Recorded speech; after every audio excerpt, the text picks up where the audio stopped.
Sveikas, nu žiūrėk, ekofrisą žiūriu, tai tu ten labai gerai viską pagavai, tai tik tais momentas, kad su variacijomis reikia padaryti, tai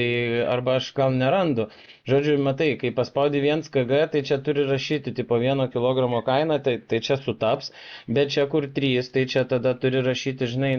nes čia gaunasi, kad ši čia kilogramo kaina yra didesnė negu šitį, kai perki 3 kilus ir kai 5 kilus perki,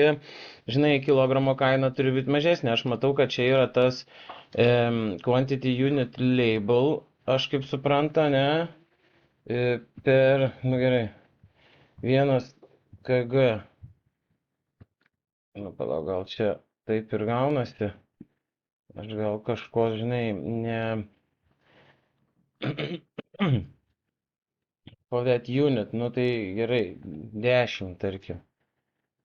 tai čia tada įrašys 10 per 1 kg 10 eurų. Jo, tai labai gerai, ta prasme, funkcionalumas super, gali net iš tikrųjų vapšė padaryti